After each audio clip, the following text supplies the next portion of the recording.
Hi guys, it is prime time cranberry sauce time with Thanksgiving coming up, so that's what we're gonna do today. I'm a jellied cranberry sauce kind of person, so we need to get that going so it has time to set.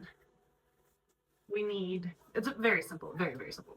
We need 8 cups of cranberries, 3 cups of water, 4 cups of sugar, 1 tablespoon of, hold on, 1 tablespoon of orange zest, and 3 tablespoons of lemon juice. That's all.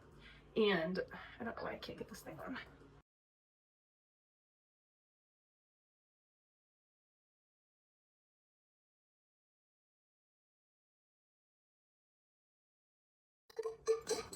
Because there's no ridges to stop it from sliding out. If you don't have these, you can use wide mouth pint. So see how it is, there's no ridges. Now wide mouth quarts don't really work because there's a little tiny ridge and it stops it. So either pint and a half or wide mouth pinters. So we are starting off 8 cups of cranberries over medium heat.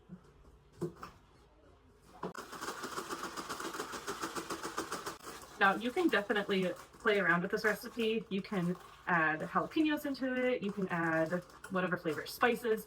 I don't like a spicy, I don't mean temperature wise. I don't like a cinnamon, nutmeg, that kind of spice cranberry sauce. So I keep mine very plain. The only thing that you cannot manipulate in this recipe is the sugar and the acidity. That's what makes it set. Cranberries have a very high pectin level naturally, so we don't have to add any of that. So just keep the sugar and the lemon juice the same. So I'm giving these a good wash over medium heat.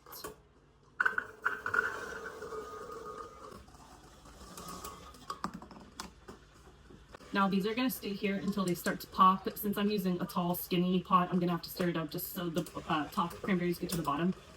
But as soon as they start to pop, we're either taking an immersion blender to it and blending it all up, or if you don't have one of those, you can transfer it to a blender and get a smooth consistency.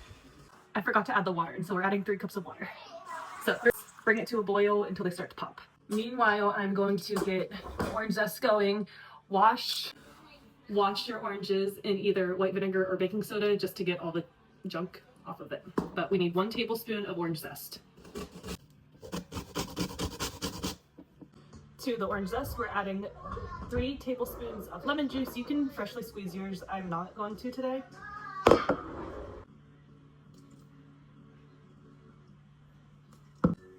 I'm also going to get my sugar ready. We need 4 cups of cane sugar. It's a lot, I know, just ignore it. Now, if you wanted to cut that sugar down, you could cut it to probably 2 cups and get away with it. Remember, cranberries are very, very tart. If you do cut that sugar down, you will have to add a packet of low sugar pectin.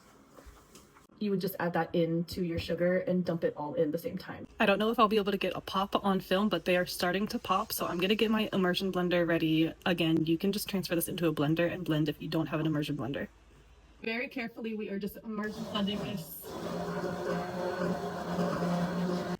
Sending it through a mesh strainer now. This is like the hardest part of the recipe. It's still not hard, it just takes a little bit of time.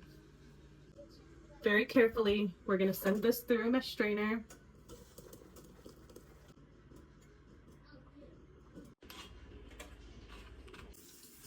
Okay, strained cranberry going back over medium heat, and we're adding our sugar.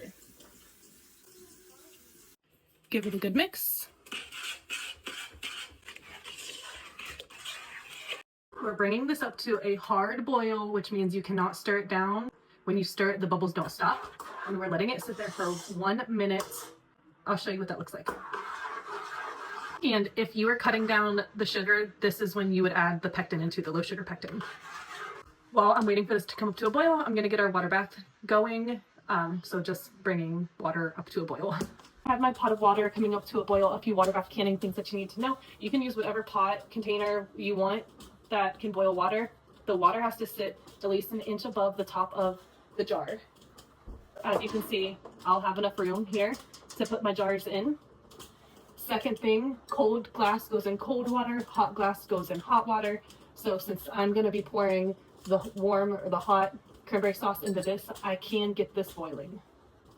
If that were cold, I would put it into a cold jar, cold water, bring it up to a boil with the jars in it. And then lastly, your time starts when the water is at a rolling boil.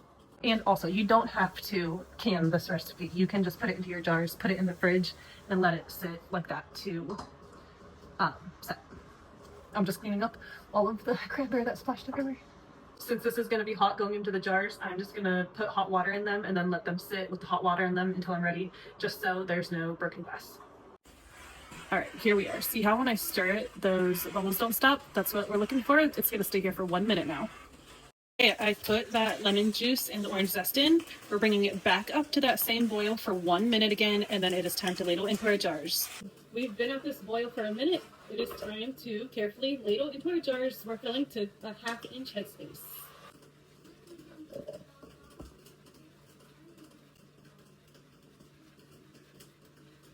Perfect. That's what we're looking for in all of them. Wipe the rims down so we get a good seal. Flats and rings go on so flat. This just goes on fingertip tight. So what that means is no tighter than that. There's no wrist action involved here. And that is because once it goes underwater, it needs pressurized, which gives us the good seal. And if those gases cannot exchange, your lid is either going to buckle or the glass will break. Either way, you're not going to get a good seal. So fingertip tight and only fingertip tight.